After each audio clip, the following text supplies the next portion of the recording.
আসসালামু আলাইকুম। কেমন আছেন সবাই? আশা করি সবাই অনেক বেশি ভালো আছেন। সকালে ঘুম থেকে উঠে আজকে একটু ভারী খাবার খেয়ে নিলাম, কারণ কালকে সারা রাত ঘুমাতে এত বেশি লেট হয়ে গিয়েছিল। সকালে উঠে ক্ষুধা লেগে গিয়েছিল অনেক। সাকিবের আজকে ৫-৬ দিন যাবত প্রচন্ড রকম শরীর খারাপ, মানে প্রচন্ড রকম। তো অনেক বেশি বৃষ্টি থাকার কারণে আমরা সাকিবকে ডাক্তারের কাছেও নিয়ে যেতে পারতেছিলাম, এরকম একটা বাজে অবস্থা। তো তাড়াতাড়ি খাবারটা শেষ করে আমি আজকে ভাবলাম যে একটু গরু গোস্ত আর ভাত করে ফেলি, আর সাথে একটা সবজি করেছিলাম মাছের মাথা ভেঙে। তো যাই হোক, এর মাঝখানে আমি গোসল টোসল করে একদম রেডি হয়ে গিয়েছিলাম। তো রেডি হয়েই খেতে বসেছিলাম। এত বেশি সাকিবের ঘাড়ে বুকে ব্যথা প্লাস জ্বর, কালকে সারা রাত সাকিব ঘুমাইতে পারে নাই। খুবই বাজে একটা রাত কেটেছে কালকে আমাদের। সব মিলায়া কেন জানি বিপদ, একদম পিছুই ছাড়তেছে না, আল্লাহ জানে। তো খাবারটা খেয়ে নিলাম। খাবারটা খেয়ে দিয়ে জাস্ট 5 মিনিটও বসে নাই, বের হয়ে গিয়েছিলাম, কারণ সাকিবের ব্যথাটা অনেক বেশি ছিল। সাকিব শান্তিতে খেতেও পারে নাই।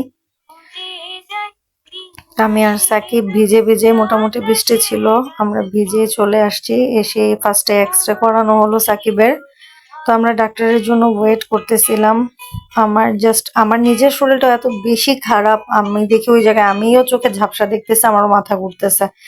এর মাঝখানে কালকে ঘুমাইতে পারি নাই, সাকিব অসুস্থ, সব টেনশন মিলায় পেজের কিছু কাজ তো ভালোই লাগতেছিল না, মনটাই খারাপ আমার। তো সাকিব আমার বলতেছিল যে আর একটু ওয়েট করতে হবে, যেহেতু ডক্টর আসে না এখনো, রিপোর্ট গুলা দেখাইতে হবে। তো আমরা সাকিবের ঘাড়ে ব্যথা আর বুকে ব্যথার জন্য একটা এক্সরে করলাম, ব্লাড টেস্ট করাইতে হয়েছে, প্লাস ইসিজি করাইতে হয়েছে। তো ডাক্তারকে দেখালাম, ডাক্তার রিপোর্ট দেখে বললো সাকিবের রিপোর্ট একদমই ভালো না, ইসিজি রিপোর্টটা একটু খারাপ আসছে। তো আমার বললাম না, প্রচন্ড খারাপ লাগতেছিল। তো আমরা একটু কফি খেতে ঢুকলাম, সাথে একটা ভাইয়া ছিল, ভাইয়াই আমাদেরকে নিয়ে গেছে, ভাইয়া ট্রিটটা দিয়েছিল আজকে। তো থ্যাংক ইউ ভাইয়াকে। তো এখানে বসার পর একটা পিচ্চি এত মজা করতেছিল, আমার এমনিতেই মনটা ভালো ছিল না, সাকিবের শরীর অসুস্থ প্লাস আমারও শরীর ভালো না, এমনিতেও একটু প্যারার মাঝখানে আছি, টেনশনে আছি। তো সবাই একটু প্লিজ আমাদের জন্য দোয়া করবেন, সাকিবও অসুস্থ, সাকিবের জন্য দোয়া করবেন। তো সে আমার কাছে অলরেডি চলে আসছে, এসে তার জামাতে আমার ড্রেসের কালারের একটা ফুল ছিল। তো সে দেখাচ্ছিল যে আমারও তোমারও সেম। তো আমি ওর সাথে গল্প করতেছিলাম, ভালোই লাগতেছিল। জানি না কেন বাচ্চারা আমার কাছে কেন জানি আসে, ভালোই, আমারও খুব ভালো লাগে। তো আমি কফিটা অর্ধেক খেলাম, আমি আসলে খুব টেনশনে আছি, আমার প্রচন্ড রকমের টেনশন লাগতেছে কেন জানি। আমার ভয়েস দিতেছে যখন, তখনও আমার শরীরটা আসলে অনেক বেশি খারাপ।